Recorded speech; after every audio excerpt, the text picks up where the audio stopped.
옆에 분이 인사합시다. 차원 높은 감사를 드립시다. 미국에 자신이 하나님을 믿지 않는 무신론자인 것을 매우 자랑스럽게 여기는 그런 한 남자가 있었습니다. 그는 무신론자임을 자처하는 것이 자기가 지성인임을 나타내는 것으로 생각했습니다. 어느 날 그가 한 농부의 집에 저녁 식사를 초대받아 갔습니다.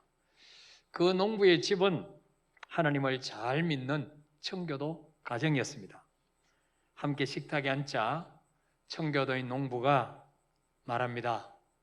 우리 하나님께 감사 기도하고 먹읍시다. 그러자 지성인임을 자처하는 남자가 이렇게 말합니다. 그것은 18세기 때 사람이나 하는 낡은 유물이 아닙니까? 요즘 시대에 무슨 하나님이 있다고 하나님께 감사 기도를 합니까? 그렇게 대꾸했습니다. 이 농부는 하는 수 없이 혼자 감사 기도하고 난 후에 식사를 하면서 이런 이야기를 했습니다. 사실은 우리 집에도 당신 같은 식구가 하나 있습니다. 그랬더니 무신론자가 아마 이 농부의 집에서 가장 똑똑하고 유식한 대학생 아들이 하나님을 믿지 않는 무신론자일 것이라고 생각하고 반가운 마음으로 물었습니다. 그게 누군가요? 혹시 대학에 다니는 당신의 아들인가요? 그렇게 물었습니다. 그때 농부가 조용히 이렇게 말했습니다. 아닙니다. 우리 집에서 키우는 돼지입니다. 지금까지 돼지는 수없이 내가 밥을 줘도 감사하다는 말을 한 적이 없습니다. 그런 이야기를 했습니다. 이 말은 뭐예요? 당신도 돼지다 그 말이죠. 예.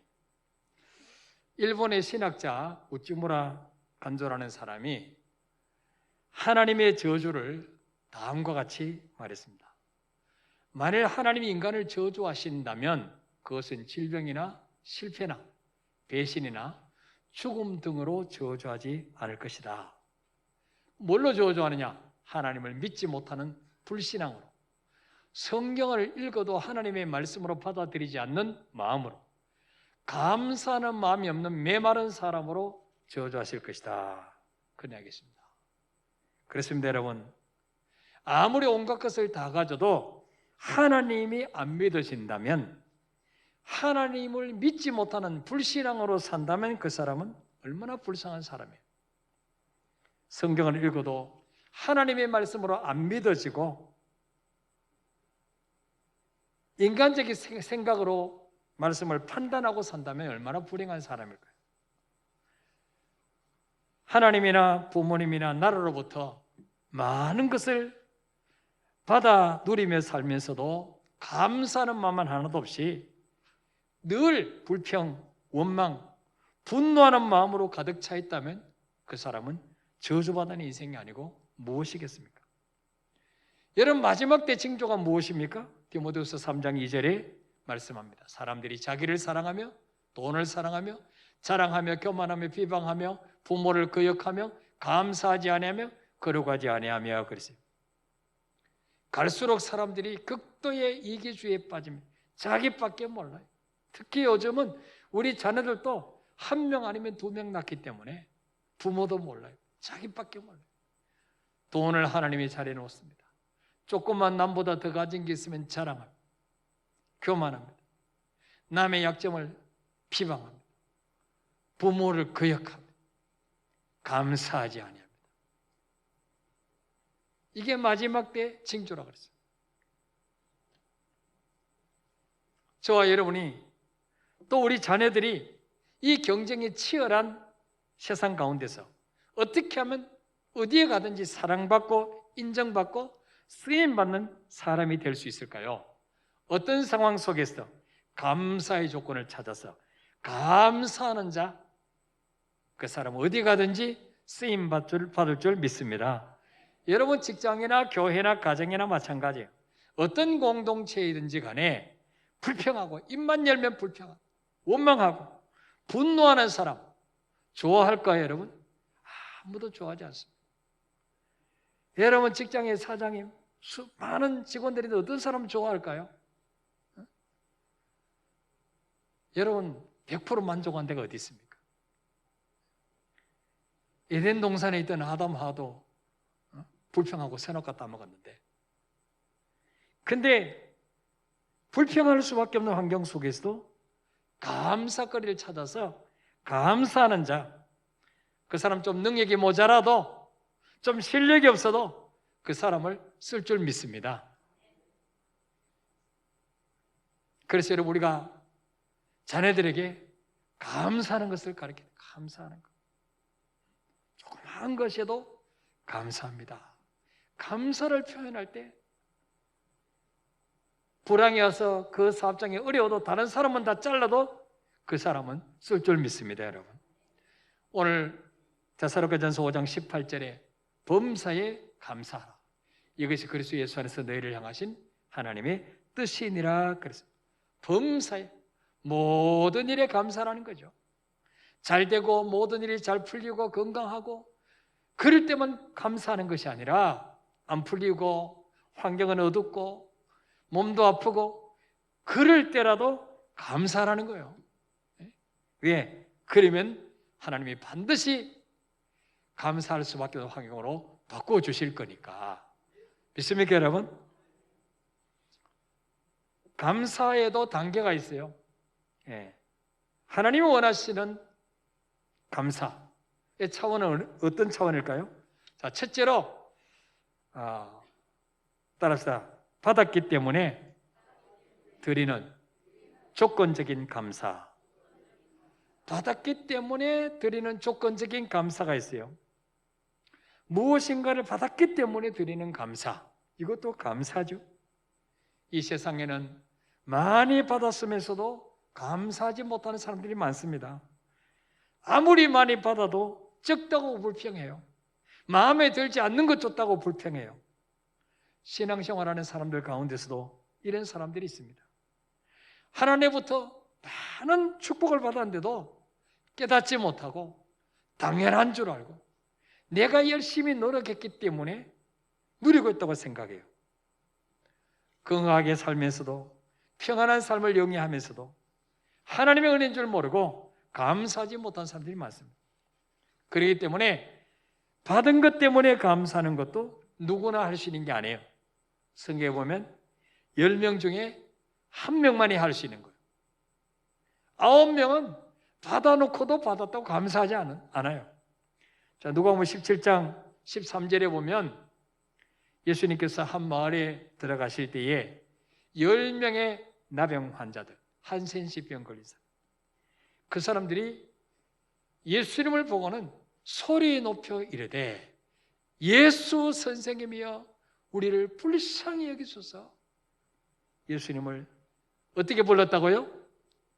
소리를 높여버려요. 소리를 높여서 예수님 우리 좀 고쳐주세요. 소리 높였어. 불렀어요. 14절에 예수님께서 말씀합니다. 가서 제사장들에게 너희 몸을 보이라. 내가 다 낫게 해놨다. 제사장에 가서 검사 받고 집으로 돌아가라. 그 말씀을 믿고 가다가 깨끗함을 받았어요. 가다가 보니까 침물 나던 것들이 멈추었어요. 악취 냄새 나던 게 멈춰졌어요. 피부 색깔이 돌아오는 거죠. 온부패했던 것들이 다시 회복되기 시작해요. 얼마나 기뻤겠어요. 그래서 15절 16절에 보니까 그 중에 한 사람이, 몇 사람이요? 한 사람이 자기가 낳은 것을 보고 큰 소리로 하나님께 영광 돌리며 돌아와 예수의 발 아래 엎드려 감사하니, 뭐하니요? 감사하니. 이는 누구더라? 사마리아 사람이라. 17절에 주님 말씀합니다. 10사람이 다 깨끗함을 받지 아니하였느냐? 그 9은 어디 있느냐? 물으셨어요. 여러분, 고쳐달라고 기도할 때는 10명이 다 같이 소리를 높여서 큰 소리로 예수님, 저 좀 고쳐주세요 기도했어요.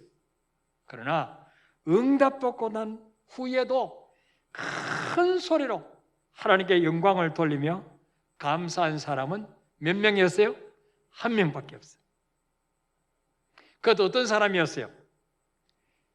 유대인들이 사람 취급도 하지 않고 무시하고 상종도 하지 않던 사마리아 사람, 이 사람만이 주님께 다시 돌아와서 땅에 엎드려 큰 소리로 하나님께 영광을 돌리며 감사했다고 해요.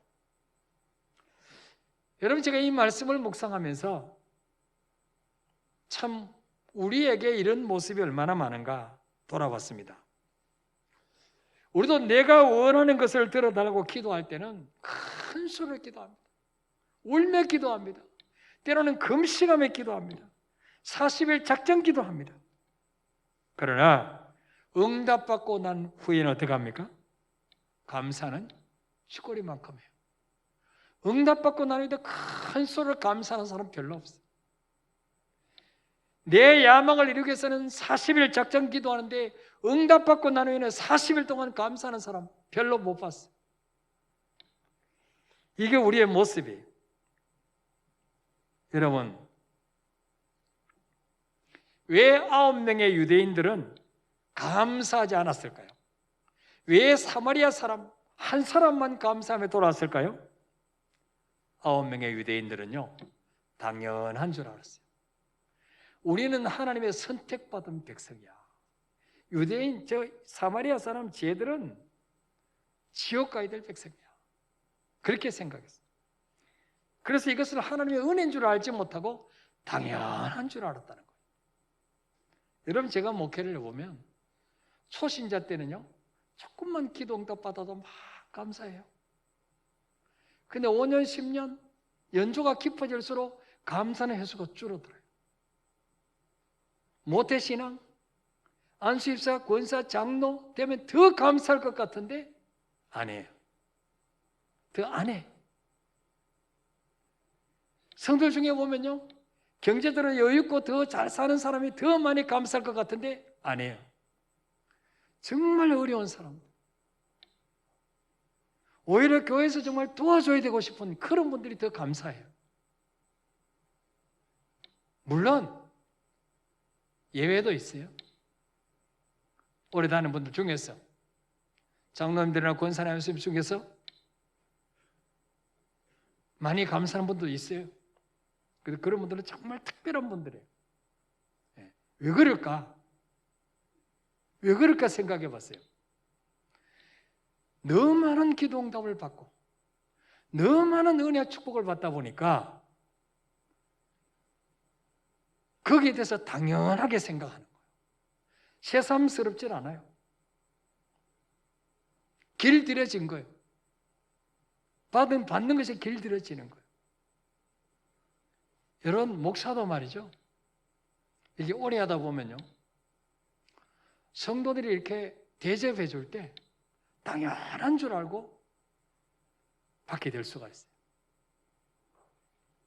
감사를 잊어버리면 그때부터 타락하기 시작해요. 예. 나는 당연히 대접받아야 된다고. 어디에 있는 당연히 대접받아야 된다고 나와 있어요. 그래서 여러분, 우리가 하나님 앞에 기도해서 큰 것을 응답받았으면 감사도 크게 하시기를 바랍니다. 감사도 크게 하셔야 돼요. 하나님이 큰 응답을 주셨는데 감사는 치꼬리만큼 하고 있어요. 예표는 인사합시다. 우리 인간적으로 그렇게 살지 맙시다. 우리 인간적으로 그렇게 살지 맙시다. 다음에 더 큰 문제 오면 어떻게 무슨 염치로 기도할 거예요?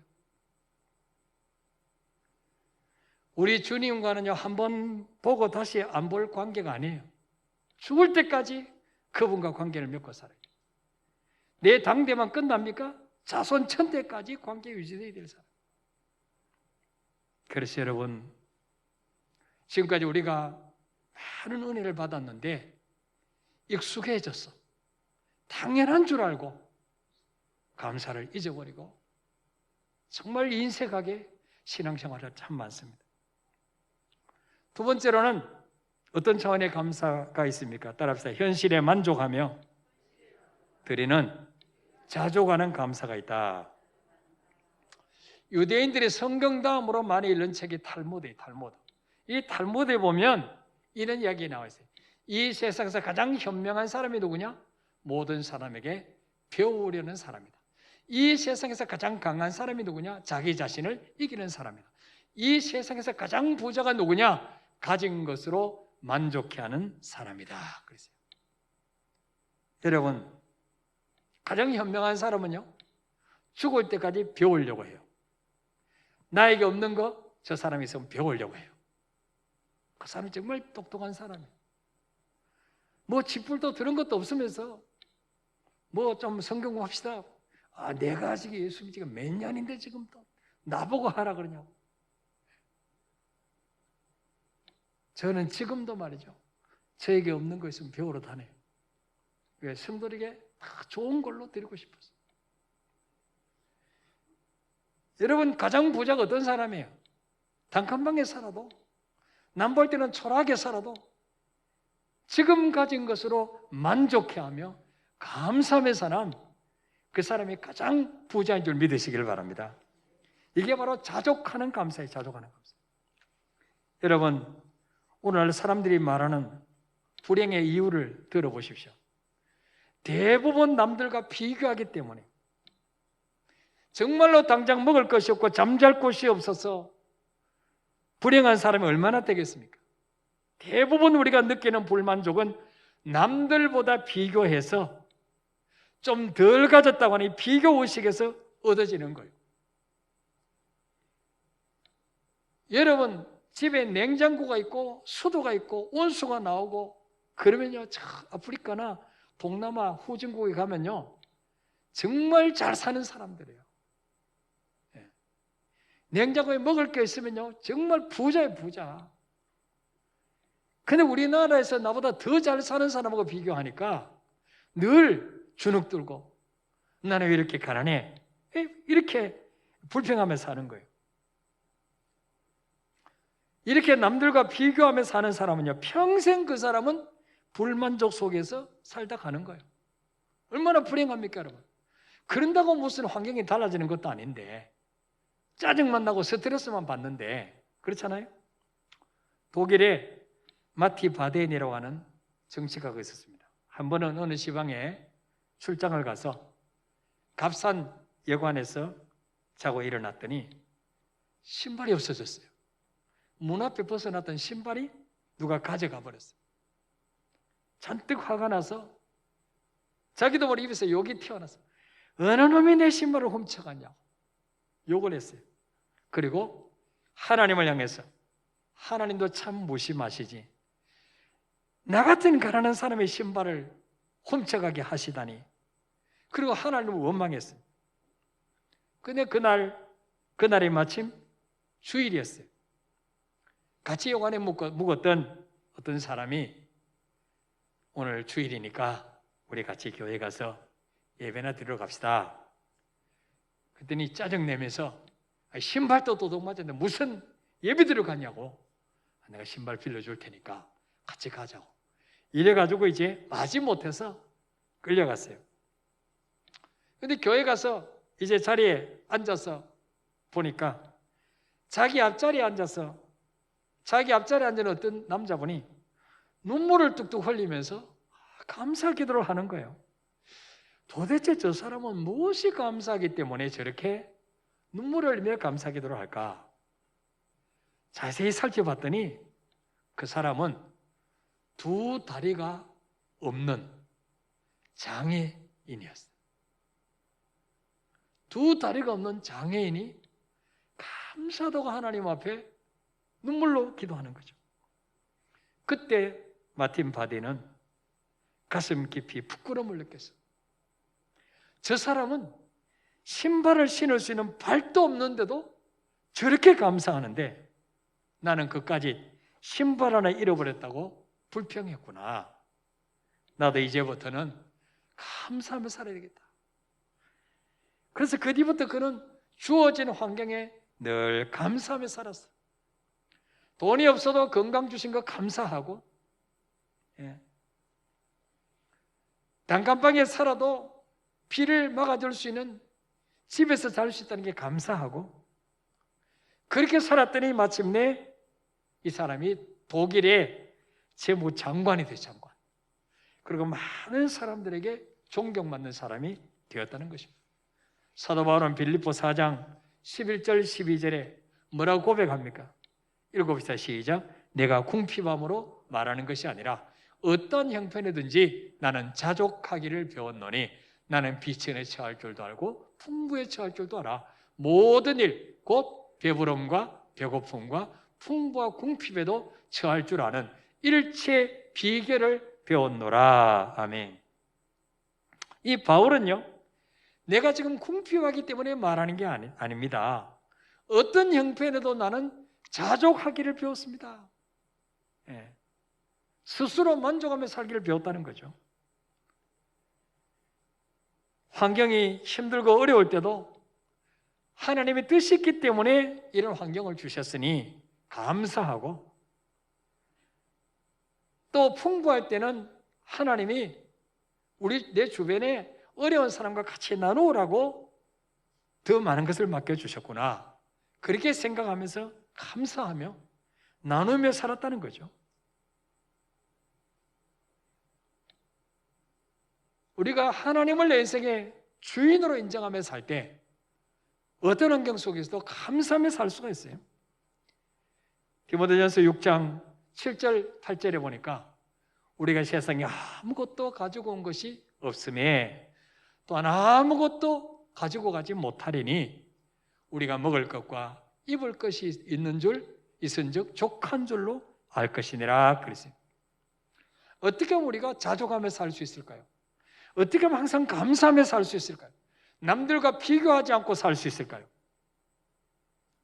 우리가 이 땅에 태어날 때 어떤 모습으로 태어났는가, 이거를 늘 기억해야 돼요. 여러분 이 땅에 태어날 때 10,000원짜리 한 장 이렇게 쥐고 태어난 분 있습니까? 속옷 하나 입고 태어난 분 있습니까? 다 벌거벗은 몸으로 비몸으로 태어났어요. 그리고 이 땅을 떠날 때도 뭐예요? 아무리 많이 쌓아놔도 다 놔두고 가야 돼요. 우리보다 수천 배 돈이 더 많은 우리 이건희 회장님도 다 놔두고 가시더라고요. 솔로몬도 다 놔두고 가더라고요. 그럼 아무것도 안 가져왔는데 지금 내게 있는 거, 이거 누가 주신 거예요? 누가 주신 거예요? 그렇게 하나님이라는 대답하기가 자존심 상합니까? 하나님 주신 거잖아요. 생명도 하나님 주신 거잖아요. 자녀도 하나님 주신 거잖아요. 건강도 하나님 주신 거잖아요. 집도 하나님 주신 거잖아요. 그럼 늘 감사하며 살아야 되죠. 왜 많은 것을 받았으면서도 안 받은 것처럼 그러냐고요. 안 받은 것처럼. 그래서 오늘 먹을 거 있고 오늘 잠잘 방이 있고 입을 옷이 있으면 만족한 줄 알고 살아라. 믿습니까 여러분? 예. 저희들 어릴 때 부모님이 늘 그런 말씀하시죠.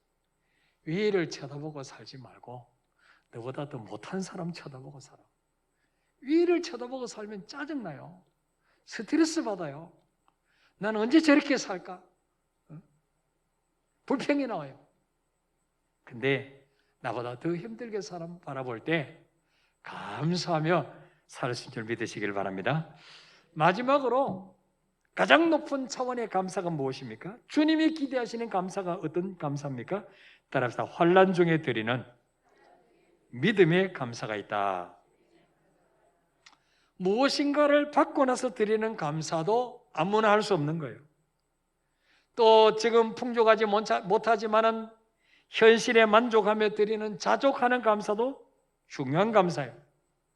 그러나 하나님께서 범사에 감사하라, 이 명령은 환난 중에도 감사라는 말씀이에요.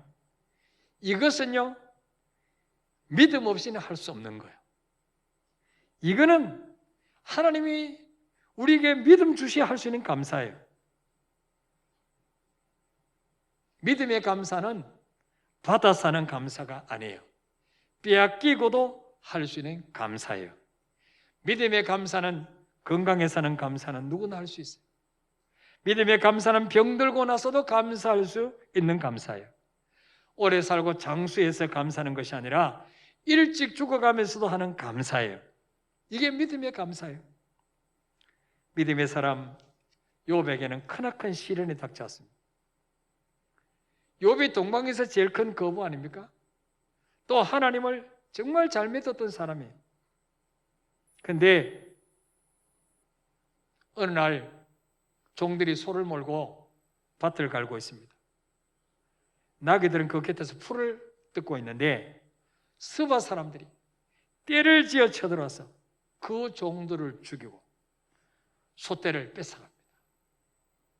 나귀를 뺏어갑니다. 여러분, 소떼가 몇 마리 정도 됐을까요? 10마리, 20마리 같으면 말도 안 합니다. 500결이 1000마리의 소를 뺏어갔어요. 나귀가 몇 마리냐? 500마리 다 뺏어갔어요. 그 다음 날 하늘에서 벼락이 떨어져서 종들이 양떼를 먹이고 있는데 양떼들 불살라버렸어요. 양떼가 몇 마리냐? 7,000마리, 7,000마리. 종들 다 불살라버렸어요. 하늘에서. 그 다음 날 갈대아 사람들이 쳐들어가지고 이제는 남은 것이로 낙타밖에 안 남았는데 낙타 3,000마리 종들 죽이고 낙타 3,000마리 다 뺏어갔어요.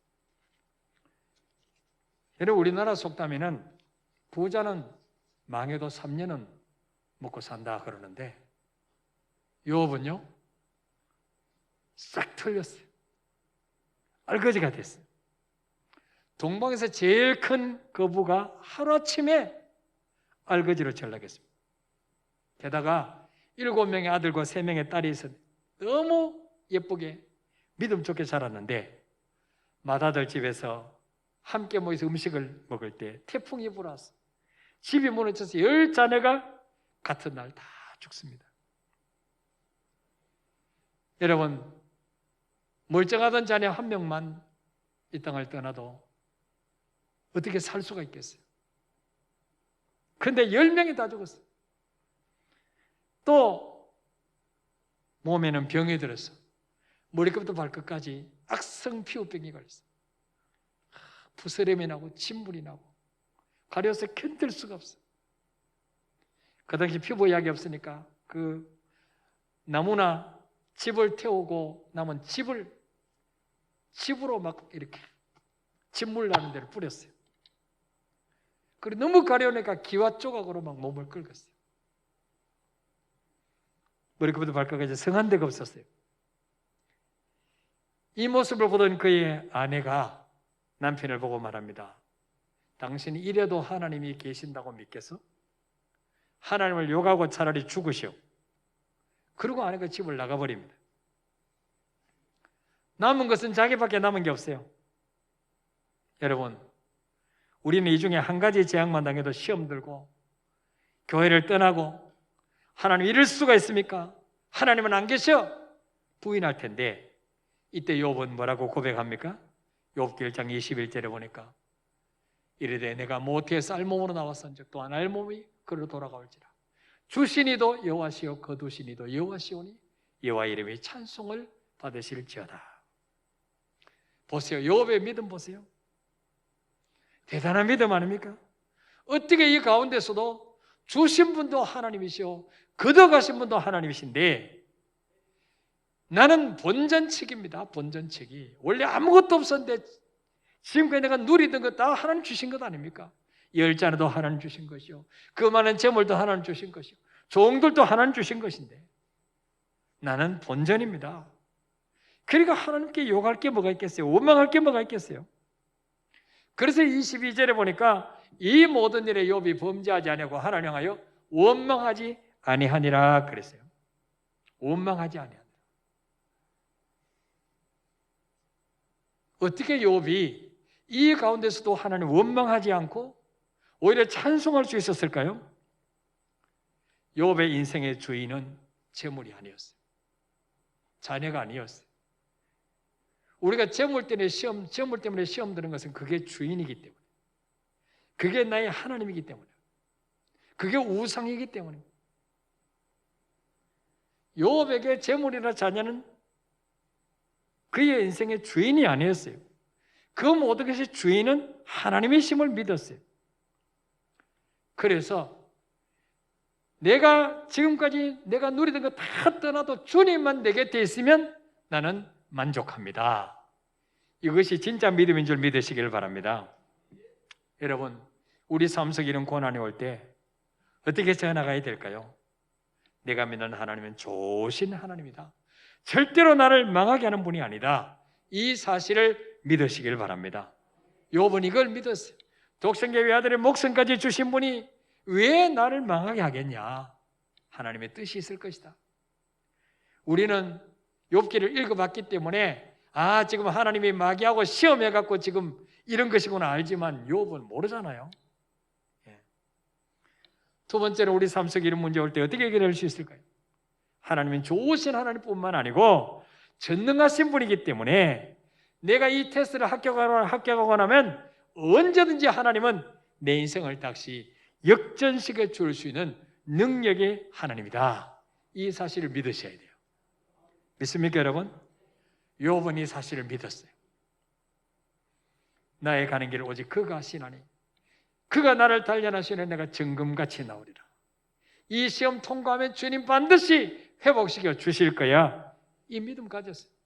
그랬더니 욥기 42장 10절에 보니까 욥의 노년에 하나님이 이 시험을 통과하고 났을 때 여호와께서 욥의 공경을 돌이키시고, 욥의 공경을 누가 돌이켜 주셨죠? 여호와께서 또 욥에게 이전 모든 소유보다 갑절이나 주신지라. 열 잔에 다시 주십니다. 이전 소유보다 배나 더 주십니다. 장수의 복을 주셨습니다. 오늘 맥주 감사주를 맞이하면서 우리의 감사의 차원은 어느 정도인가 돌아보시길 바랍니다. 받았기 때문에 드리는 조건적인 감사입니까? 아니면 지금 나에게 주신 현실에 만족하며 자족하는 감사를 드리고 있습니까? 아니면 욥처럼 환난 중에도 감사는 그런 차원 높은 믿음의 사람입니까? 혹시나 우리 중에는 받아놓고도 감사하지 못하는 9명의 나병 환자 같은 사람은 없는지 돌아보시길 바랍니다. 누가복음 12장 48절에 보니까 무릇 많이 받은 자에게는 많이 요구할 것이요 많이 맡은 자에게는 많이 달라 할 것이니라. 많이 받은 자에게는 하나님이 많이 달라고 요구하시는 거예요. 많이 맡은 자에게는 많이 달라고 요구하시는 거예요. 왜? 많이 주셨으니까. 여러분 중에 나는 지금까지 다른 사람보다 하나님께 많이 받았다 이렇게 생각하는 분들은 많이 감사하시길 바랍니다. 그러므로 하나님은 더 많이 맡겨주시고 더 오래 맡겨주실 줄 믿으시길 바랍니다. 자, 우리 찬양하겠습니다. 내가 누려왔던 모든 것,